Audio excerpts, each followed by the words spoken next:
اعوذ باللہ من الشیطان الرجیم بسم اللہ الرحمن الرحیم اولئک الذین اشتروا الحیاۃ الدنیا بالآخرہ فلا یخفف عنہم العذاب ولا هم ینصرون۔ اس طرح کل بیان ہوا تھا کہ اللہ رب العزت نے منع کیا، لیکن کچھ لوگوں نے، کچھ قبائل نے ایک دوسرے کو پناہ بھی دی، لیکن ان کے ساتھ ساتھ وہ ان کا قتل بھی کیا کرتے تھے۔ تو اللہ رب العزت فرماتے ہیں اولئک الذین اشتروا الحیاۃ الدنیا، وہ لوگ خریدتے ہیں دنیا کی زندگی کو آخرت کے بدلے، فلا یخفف عنہم العذاب، نہ تخفیف کی جائے گی ان کے عذاب میں، یعنی ان پر جو عذاب ہوگا اللہ کی طرف سے وہ عذاب ہلکا نہیں کیا جائے گا، ولا هم ینصرون، اور نہ ان کا کوئی وہاں مددگار ہوگا۔ وَلَقَدْ آتَيْنَا مُوسَى الْكِتَابَ وَقَفَّيْنَا مِن بَعْدِهِ بِالرُّسُلِ وَآتَيْنَا عِيسَى ابْنَ مَرْيَمَ الْبَيِّنَاتِ وَأَيَّدْنَاهُ بِرُوحِ الْقُدُسِ أَفَكُلَّمَا جَاءَكُمْ رَسُولٌ بِمَا لَا تَهْوَىٰ أَنفُسُكُمُ اسْتَكْبَرْتُمْ فَفَرِيقًا كَذَّبْتُمْ وَفَرِيقًا تَقْتُلُونَ۔ اور ہم نے موسیٰ علیہ السلام کو کتاب دی اور ان کے پیچھے اور رسول بھیجے، اور ہم نے حضرت عیسیٰ ابن مریم کو روشن دلیلیں دی۔ روشن دلیلوں سے مراد ان کے معجزات ہیں کہ عیسیٰ علیہ السلام کو معجزات کیا ملے تھے؟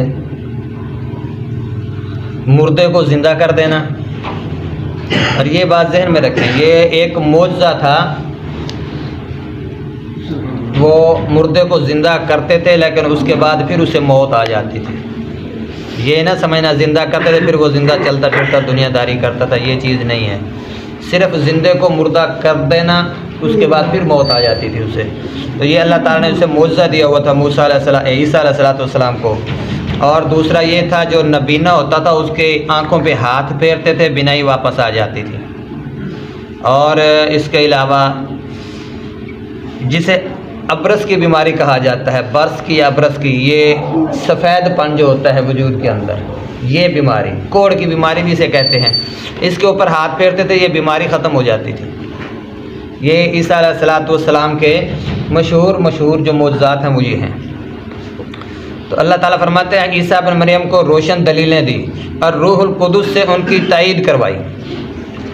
یہ بھی بہت بڑی دلیل ہے کہ عیسیٰ ابن مریم بغیر باپ کے پیدا ہوئے، اور یہ دلیل روح القدس کے ذریعے، روح القدس کہتے ہیں جبرائیل کو، فرشتے کو، اور ان کی تائید کروائی۔ لیکن جب کبھی تمہارے پاس رسول وہ چیز لائے جو تمہاری طبیعتوں کے خلاف تھی، تم نے جھٹ سے تکبر کیا، فوراً تم نے تکبر کیا۔ جو تمہاری جان کے مطابق نہیں ہوتی تھی اس پر تم تکبر کرتے تھے، یعنی چھوڑ دیتے تھے اور یہ کہتے تھے یہ ہمارے لائق نہیں ہے۔ اللہ تعالیٰ کی بھیجی ہوئی چیز ہو، دی ہوئی چیز ہو، پھر اسے انکار کیا جائے تو یہ تکبر کی علامت ہے۔ اچھا، بس بعض کو تو جھٹلا دیا اور بعض کو قتل بھی کر ڈالا۔ انبیاء ایسے بھی تھے جن کو تم نے جھٹلایا، اور ایسے بھی ہیں جن کو تم نے قتل کر دیا۔ وَقَالُوا قُلُوبُنَا غُلْفٌ بَل لَّعَنَهُمُ اللَّهُ بِكُفْرِهِمْ فَقَلِيلًا مَّا يُؤْمِنُونَ۔ یہ کہتے ہیں کہ ہمارے دل بالکل صاف ہیں، نہیں بلکہ ان کے کفر کی وجہ سے انہیں اللہ تعالیٰ نے ملعون کر دیا ہے، ان کا ایمان بہت ہی تھوڑا ہے۔ ملعون لعنت زدہ، جن پر لعنت کی گئی ہو۔ میں ویسے کہتے تو بڑا ملعون ہے، ملعون کا مطلب ہوتا ہے اس پہ لعنت کی جائے، لعنت کیا ہوا۔ لیکن یہ الفاظ کسی پر بولنے نہیں چاہیے کہ تو بڑا ملعون ہے، کسی کو لعنت نہیں دینی چاہیے۔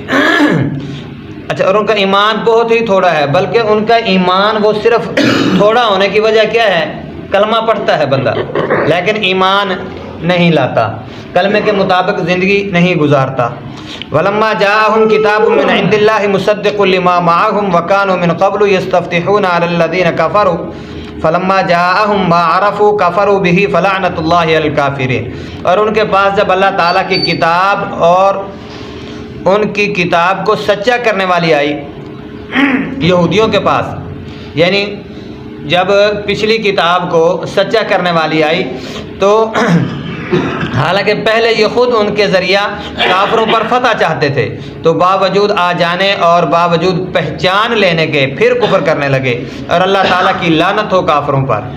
یہاں سے کیا مراد ہے کہ تورات پہلے آئی یہودیوں کے پاس، بعد میں جو ہے پھر انجیل آ گئی، انجیل نے پچھلی کتاب کی تصدیق کی، اس کے باوجود بھی انہوں نے جو ہے کفر کیا۔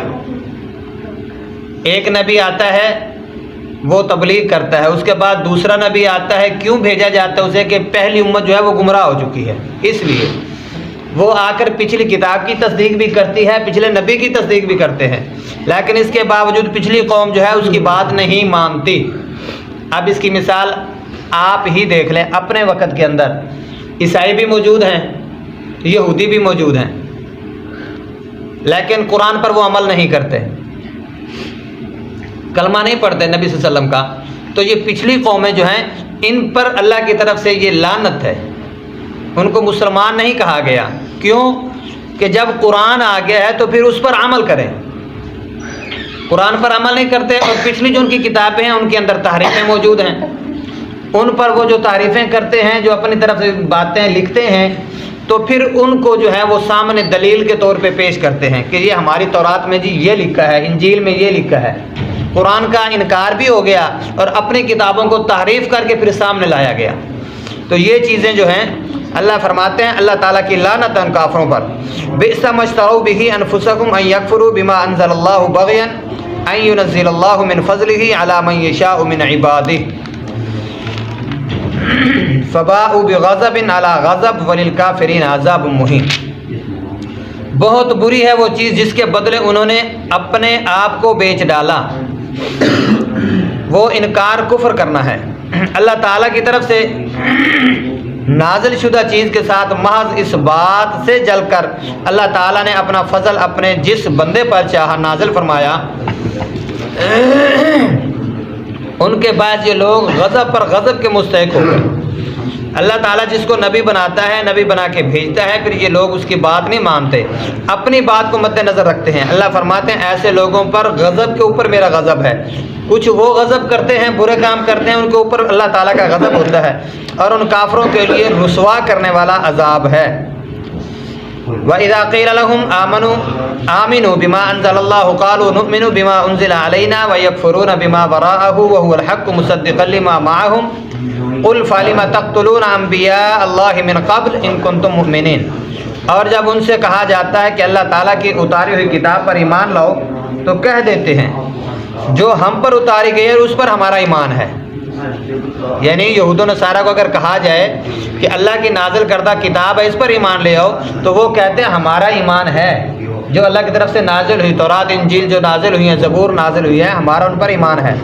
حالانکہ ان کے بعد والی کے ساتھ جو ان کی کتاب کی تصدیق کرنے والی ہے کفر کرتے ہیں، قرآن کا وہ انکار کرتے ہیں۔ کفر بمانی انکار کے ہے، قرآن کا انکار کرتے ہیں، اور تورات انجیل زبور کے بارے میں کہتے ہیں ہمارے اوپر جو نازل ہوئی ہیں ہم ان کی تصدیق کرنے والے ہیں، کفر کرتے ہیں۔ اچھا ان سے یہ تو دریافت کریں کہ اگر تمہارے ایمان پہلی کتابوں پر ہیں تو پھر تم نے اگلے انبیاء کو کیوں قتل کیا؟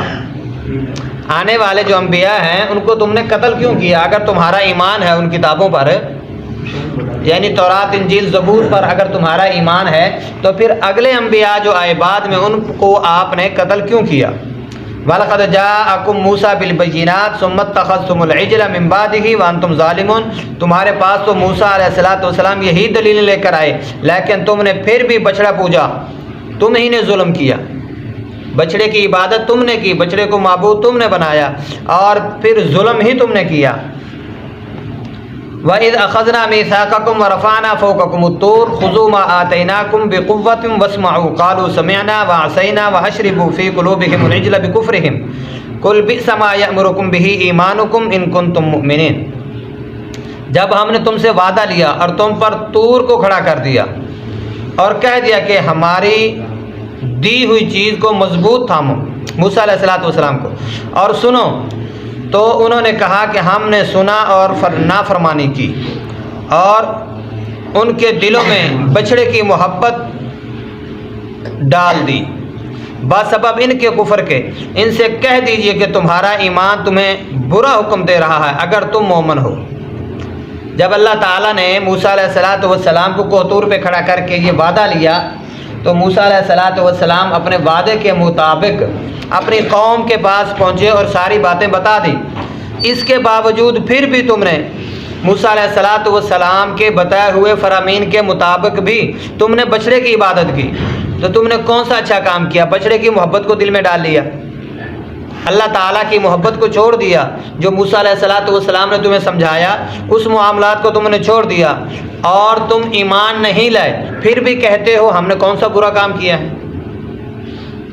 ایک مانی نہیں، دوسرا یہ کہتے ہیں ہم نے برا کون سا کیا ہے۔ تو اسی لیے اللہ فرماتے ہیں اگر تم مومن ہو تو تم نے یہ برا حکم کیوں مانا ہے؟ اپنے آپ کو مومن تو کہتے ہو، موسیٰ علیہ السلام کے حواری تو کہتے ہو، لیکن پھر تم نے بچڑے کو معبود کیوں بنا دیا؟ یہ ان کے لیے ایک سوال پیدا ہو گیا۔ قل ان کانت لکم الدار الآخرۃ عند اللہ خالصۃ من دون الناس فتمنوا الموت ان کنتم صادقین۔ اے پیغمبر آپ کہہ دیجئے کہ اگر آخرت کا گھر صرف تمہارے ہی لیے ہے، اللہ کے نزدیک اور کسی کے لیے نہیں، تو آؤ اپنی سچائی کے ثبوت میں موت کو طلب کرو۔ اگر تم سچے ہو تو پھر آؤ، موت تمہارا انتظار کر رہی ہے۔ یعنی ماننی تو تم نے ہے نہیں، زبانی کلامی تم کہتے ہو، ہم نے کون سا انکار کیا ہے نبی کی بات کا؟ کیا تم بنایا تم نے بچڑے کو معبود، اب تم مانتے بھی نہیں۔ ایک غلط کام کیا، دوسرا پھر یہ کہا ہم نے کون سا غلط کام کیا ہے، اس کے باوجود اور تو کچھ نہیں، پھر موت تمہارا انتظار کر رہی ہے، موت کے منہ میں آ جاؤ۔ تو اللہ تعالیٰ نے موسیٰ علیہ السلام کی قوم کا یہ تذکرہ بیان کرتے ہوئے فرمایا ہے کہ موسیٰ علیہ السلام کی قوم ایسی تھی، ایک عمل بھی غلط کرتی تھی، دوسرا پھر آگے سے یہ بھی کہتی تھی کہ ہم نے کون سا غلط کام کیا ہے۔ تو اللہ تعالیٰ نے اس قوم کو کیسے تباہ کیا، یہ آگے انشاءاللہ قرآن کے اندر یہ واقعہ بہت لمبا ہے، ٹکڑے ٹکڑے کر کے بیان کیا گیا ہے۔ تو انشاءاللہ یہ آپ دیکھیں گے موسیٰ علیہ السلام کی قوم پر کتنی قسم کے عذاب ہے اور کیسے کیسے عذاب ہے، ان کی سوچ سے بھی زیادہ عذاب ہے۔ تو دعا ہے کہ اللہ تعالی ہمیں قرآن کو صحیح معنوں میں سمجھ کر پھر عمل کرنے کے اللہ ہمیں توفیق عطا فرمائے۔ وأقول قولی ھذا وآخر دعوانا الحمد للہ رب العالمین۔